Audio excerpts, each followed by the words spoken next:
So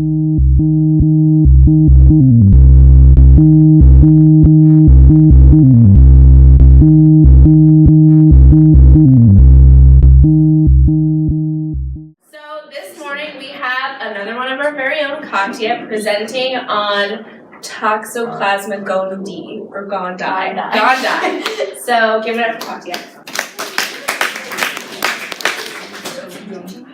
Okay, so hi everyone. Today I will be presenting on a parasite called Toxoplasma gondii. So raise your hand if you've ever heard or read anything about this parasite, like in the news or something.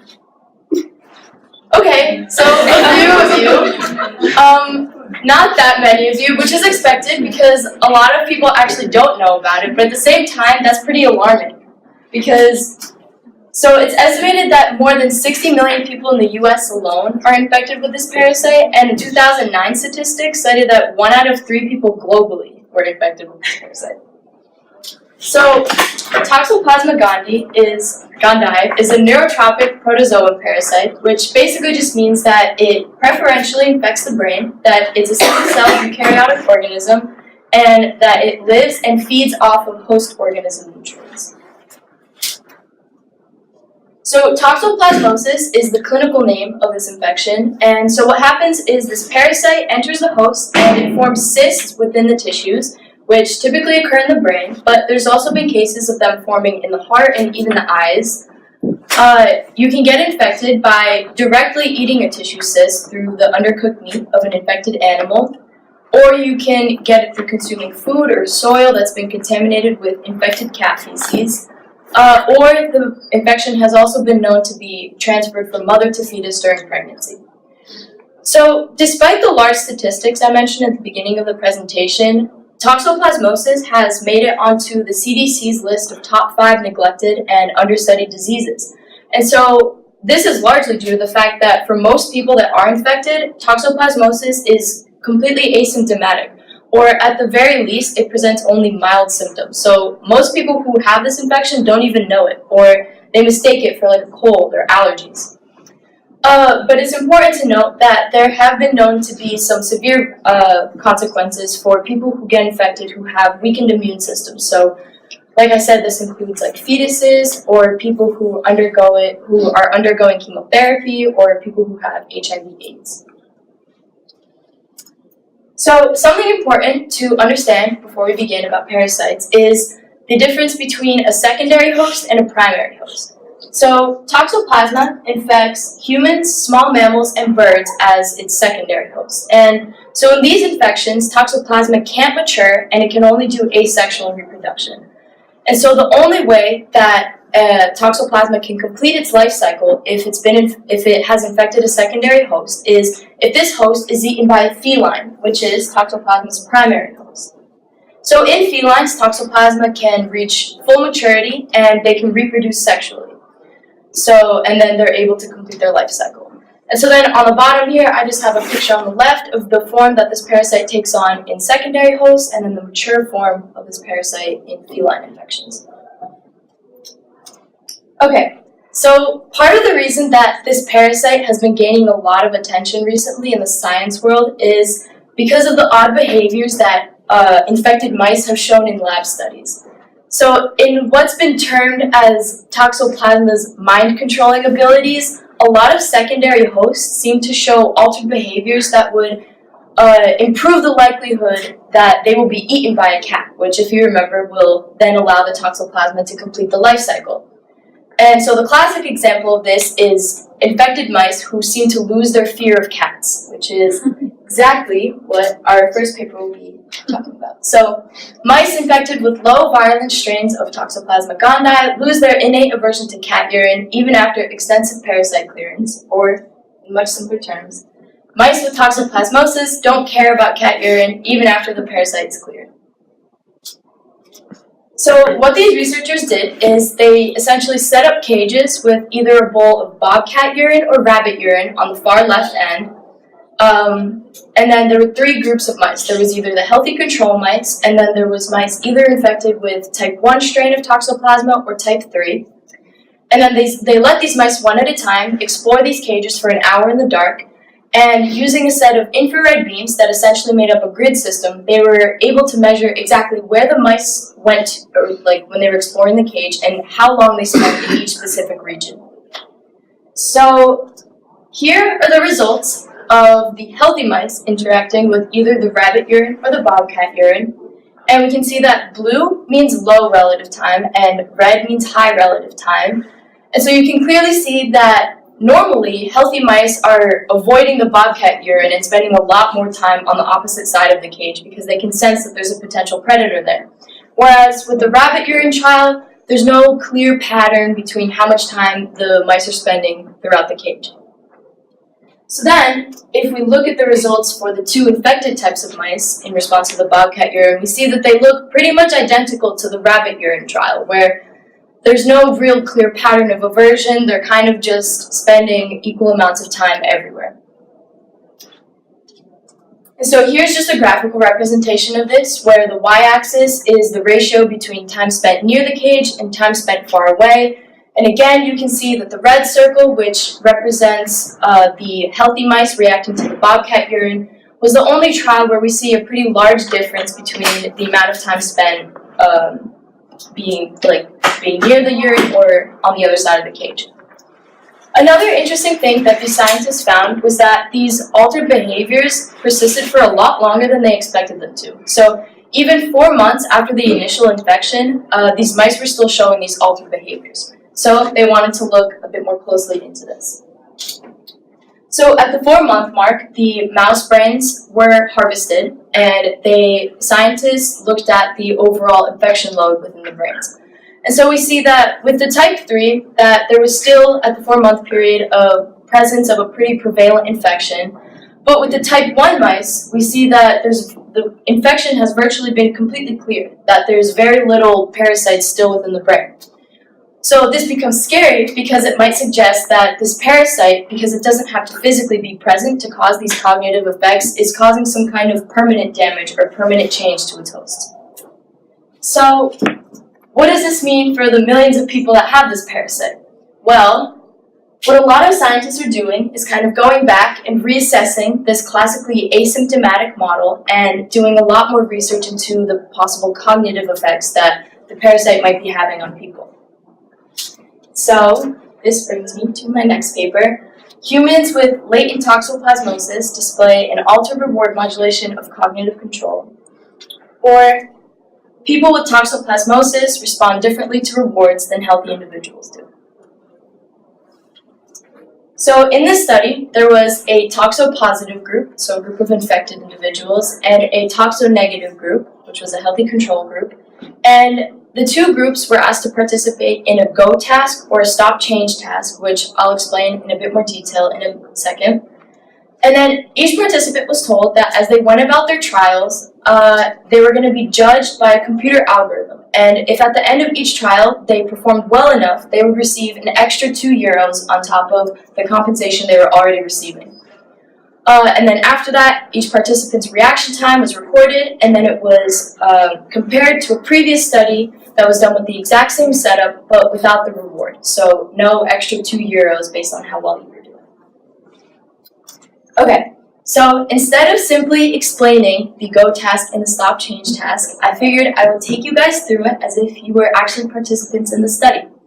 So I will walk you guys through them and then give you guys a test trial. So firstly, the go task was basically just put into place to ensure that participants could react to changing stimuli. So you're going to see this black figure here, and then a circle is going to fill in. And then pay attention to the middle reference line, and with your right hand, if the circle that is filled in, give a thumbs up if it's above the reference line, or a thumb down if it's below the reference line. So this one would be thumbs up.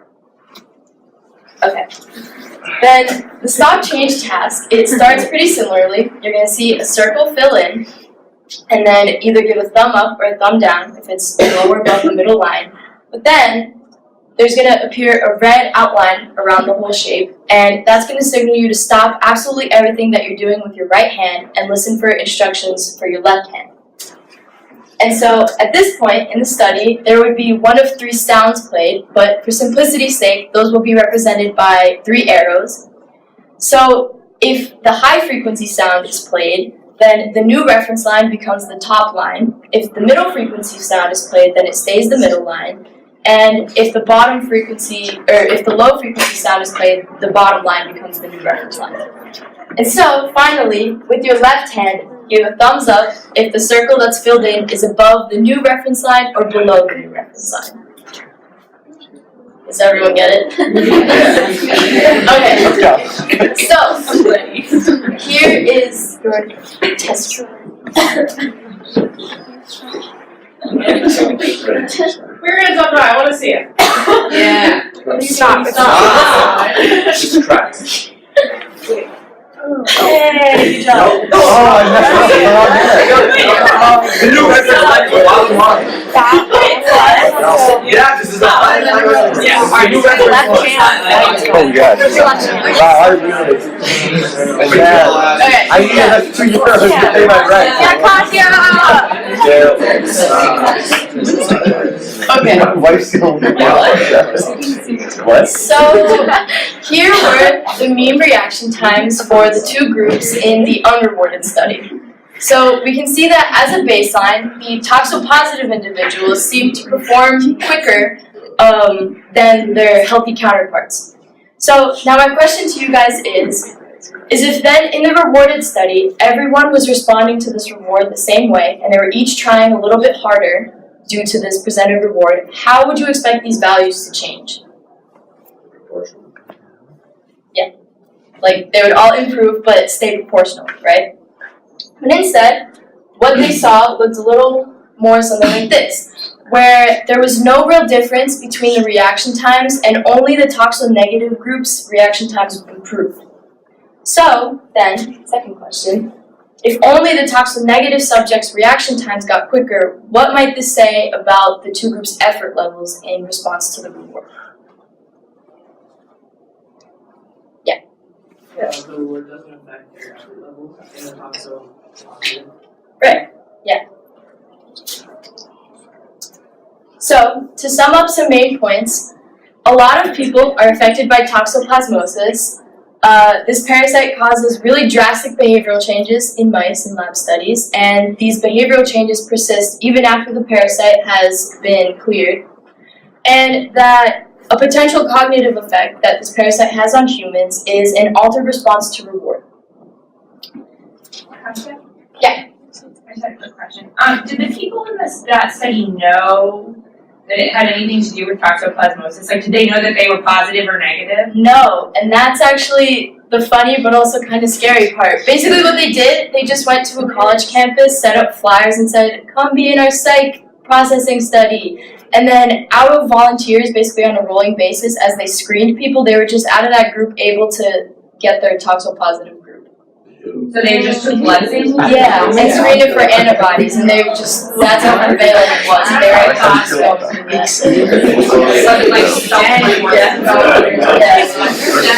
No, you're not buying into that at all? Not buying into that.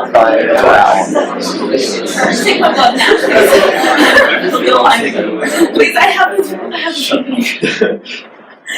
Okay, and then finally, like I said, a lot of these developments are pretty recent, so there's a lot of ongoing research still happening. And so, for example, recently, toxoplasmosis has been named a pretty serious risk factor for developing schizophrenia. It's been said that it increases the risk of developing this mental disease by 2.7 times, which is higher than any genetic predisposition that has been previously identified. Also, there's a lot of studies being done on the potential mechanism by which Toxoplasma manipulates its host. And so one theory is that it is upregulating the baseline levels of dopamine production in its host, which might serve to explain why in the human study they were reacting a bit weaker to the reward than their healthy counterparts. But this becomes dangerous because then if people go out thrill-seeking or doing extreme activities to kind of get the dopamine response that they were used to before they were infected, that becomes dangerous. Are there any questions? Yeah. This was from a while ago, but what was the difference between type 1 and type 3? Okay. So, actually, I have a slide on this, but there we go. I'll just explain it. So there's 3 different strains that basically sum up the most common infections across like North America and Europe. And most of the time type 2 is actually used. But this infection causes like a lot of parasite cyst load and a lot of brain inflammation, so they didn't want to use it because like the actual inflammation of the brain might be causing behavioral changes. And so type 3 is similar, but it causes a much lower cyst load, so less brain inflammation, more likelihood that any behavior they're seeing is due to the parasite cyst. And then type 1 is actually really lethal to rats, so it's not used because you can't observe behavior because they die. So they used an attenuated strain of type 1 where they were able to find the gene that causes this, it to be so aggressive and made it a bit weaker. And so it was similar to the type 3 where it's a weaker cyst load, weaker inflammation. Okay, can you go back to like a couple of, Yeah. I'll tell you what to say. Okay, go back to the, okay.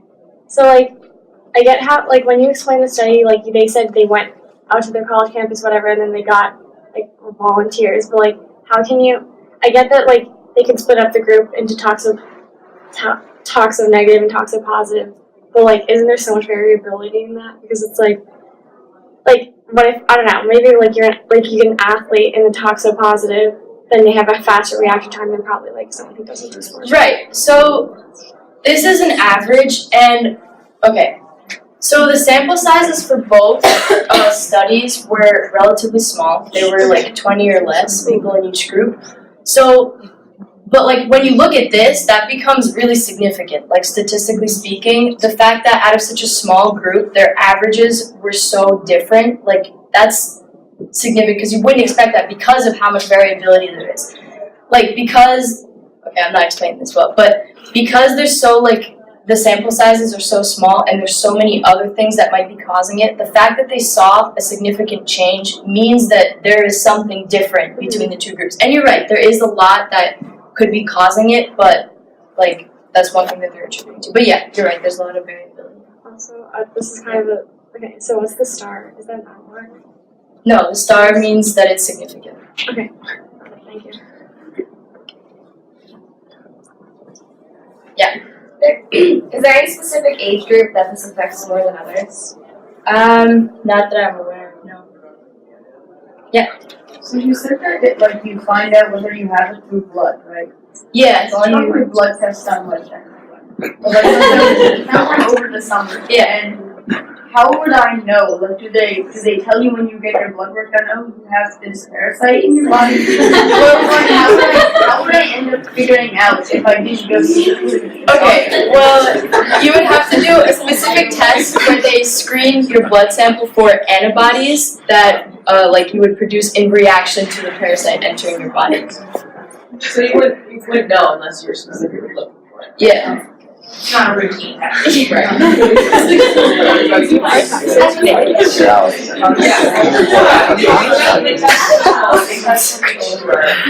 I got I know, I didn't check this first. It was like, it's like when it's in